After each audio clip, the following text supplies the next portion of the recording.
पार्वती महादेव जी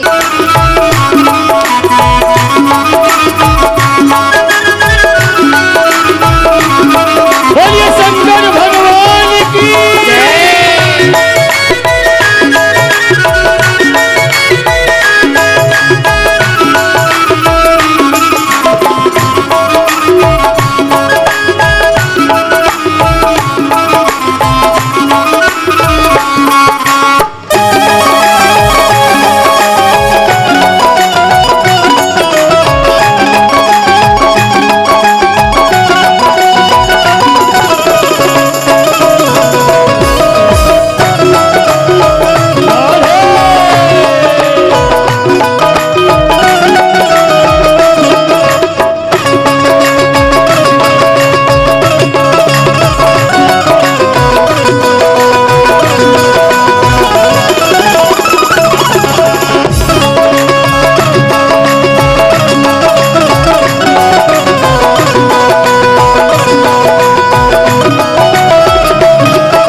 पार्वती जी तो तैयार हो रहे हैं। वहां गोकुल में क्या हो रहा है?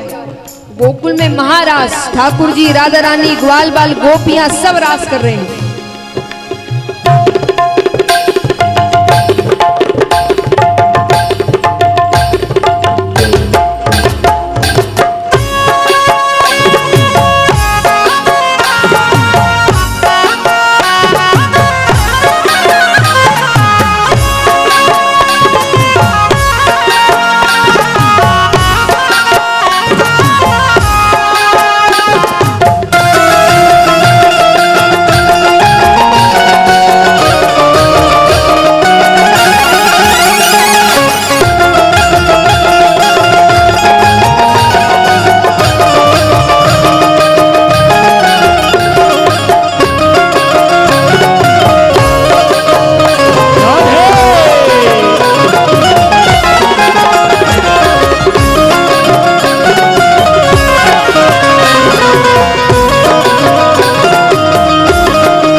यहाँ सब रास कर रहे हैं। महादेव जी के पास क्या हुआ? अब महादेव जी और पार्वती जी तैयार होकर गोकुल पहुंच गए। अब पार्वती जी ने क्या किया? पार्वती जी महादेव जी को तो एक पेड़ के नीचे खड़ा कर देती है कि बस यहीं से रास के दर्शन करो। और पार्वती जी ने कहा कि एक बात का ध्यान रखना, चेहरा और बोली ये दो ही छुपा कर रखना। और पार्वती जी तो गई रास में। अब यहां सब रास कर रहे हैं, तो रास करते करते ठाकुर जी की दृष्टि महादेव जी के पास ही जाती है। अब ठाकुर जी तो कृपालु है, जहां कृपा कांक्षी जीव रहता है वहां ठाकुर जी की दृष्टि पहले जाती है। अब ठाकुर जी देखे कि नई गोपी कौन आई है, डिगी नहटी, जाकर बात करूं। ठाकुर जी जाने लगते। पार्वती जी कहती प्रभु प्रभु प्रभु। पार्वती जी ने कहा आप कहां जा रहे हैं? ठाकुर जी कहते हैं वो नई गोपी आई है, उसे जाकर बात तो करूं, चेहरा तो देखूं। पार्वती जी कहती है अरे मेरे साथ ही आई है। अरे आपके साथ आई है तो रास में लाइए ना। पार्वती जी कहती है कि वो नई गोपी है ना, थोड़ा संकोच कर रही है, डर रही है, नए लोग हैं तो आज रास देखेगी और कल से आएगी। ठाकुर जी कहते ठीक है, पर कम से कम बात तो करूं, ऐसे ही धीरे धीरे वो डर खत्म होगा। रास नहीं करना है पर बातचीत तो करें। अब पार्वती जी ने सोचा कि ज्यादा रोकूं तो शक हो जाए। अब ठाकुर जी जाते हैं। ठाकुर जी कहते गोपी किस गांव से है?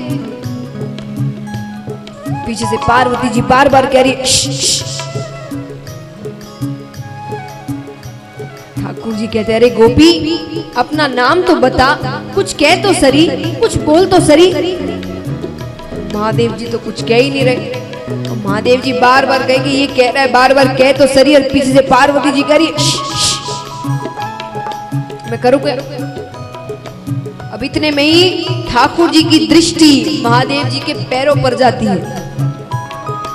अब महादेव जी के पैर तो वो पूरे शरीर पर भस्म लगाते हैं, तो लड़कियों जैसे पैर तो है नहीं उनके। ठाकुर जी कहते हैं गोपियों के ऐसे पैर तो होते नहीं है, कोई ना कोई लीला जरूर है, पल्ले नहीं पड़ रही है। इतने में ही महादेव जी के घाघरा से एक नाग महाराज बाहर निकल आया।